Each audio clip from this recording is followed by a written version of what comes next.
Asifabad MLA khoa లక్ష్మికి సుప్రీంకోర్టులో ఊరట లభించింది.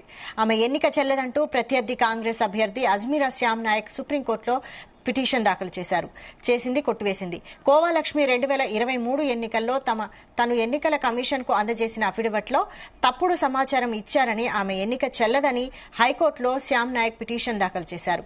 పిటిషన్ను విచారించిన హైకోర్టు కోవా లక్ష్మికి అనుకూలంగా తీర్పిచ్చింది. దీంతో శ్యామ్ నాయక్ హైకోర్టు ఆదేశాలను సుప్రీంకోర్టులో సవాల్ చేశారు. సుప్రీంకోర్టు కూడా శ్యామ్ పిటిషన్ను కొట్టివేసింది. అత్యున్నత న్యాయస్థానంలోనూ కోవా లక్ష్మికి అనుకూలంగా తీర్పు రావడంతో నియోజకవర్గంలో పార్టీ శ్రేణులు, అభిమానులు, నాయకులు సంబరాలు నిర్వహించారు. ఎమ్మెల్యేకు అభినందనలు తెలిపారు. ఏదైతే శ్యామ్ నాయక్ అనే వ్యక్తి మరి మొన్నట్లో మరి ఎమ్మెల్యే ఎలక్షన్ లో అభ్యర్థి కాంగ్రెస్ పార్టీ అభ్యర్థిగా పోటీ చేయడం జరిగింది. పోటీ చేసిన మరి అఫిడవిట్ లో మరి అన్ని కూడా తప్పులు రాశారని, తప్పులు రాసింది కోవా లక్ష్మి అనేది ప్రజల్లో తప్పుడు సమాచారం తీసుకుపోయి మరి హైకోర్టులో కూడా పిటిషన్ వేయడం జరిగింది.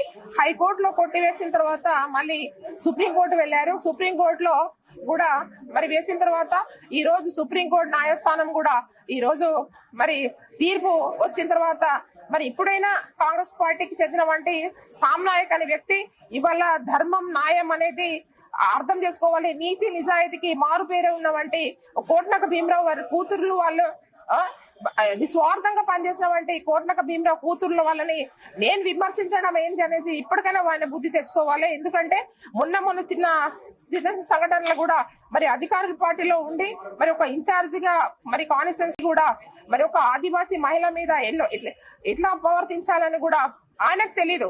ఆయనకు తెలియక గతంలో ఎంవీఐగా పనిచేస్తూ మరి ఇక్కడ ఎంతో మందిని మరి ఇబ్బంది పెట్టి మరి ఆటో వాళ్ళని కావచ్చు, చిన్న 2 వీలర్లు కావచ్చు, మన 4 వీలర్ వాళ్ళని కావచ్చు, ఎంతమంది దగ్గర దోచుకొని తిని మరి ఈ రోజు మా మీద అబంధం వేస్తూ ఇవాళ హైకోర్టు, సుప్రీంకోర్టులో కూడా ఇవాళ మరి అఫిడవిట్ లో తప్పుడు సమాచారం, ప్రజల్లో తప్పుడు సమాచారం అని తీసుకుపోయి మరి మొన్న కూడా మాట్లాడుతున్నాడు. మొన్న కూడా అక్కడ అక్కడేంటి అక్కడ రైతు వేదికలో రేషన్ కార్డులు ఇస్తే అక్కడ కూడా సుప్రీంకోర్టులో వేసిన, నేను హైకోర్టులో వేసిన, తప్పుడు సమాచారం ఇచ్చిందని మొన్న రీసెంట్ గా చెప్పారు. నిజంగా ఆయనకు కొంచెమైనా బుద్ధి ఉండాలి. హైకోర్టులో, సుప్రీంకోర్టులో వేసినది కూడా ఆ రోజు అక్కడ మాట్లాడుతున్నాడు. మరి ఈ రోజు ఏమైంది? ఈ రోజు న్యాయంగా బద్ధంగా ఇవాళ ధర్మంగా గెలిచామంటే ఇవాళ ప్రజల విజయం. కాబట్టి ఎప్పుడు కూడా ప్రజలకి మేము రుణపడి ఉంటాం. మా నియోజకవర్గ ప్రజలందరూ కూడా పాదాభివందనాలు తెలియజేస్తూ మరి ఈ రోజు ఈ విజయం అంతా కూడా మా ప్రజలే విజయం అని తెలియజేస్తూ ఏదైతే శ్యామ్ నాయక్ అని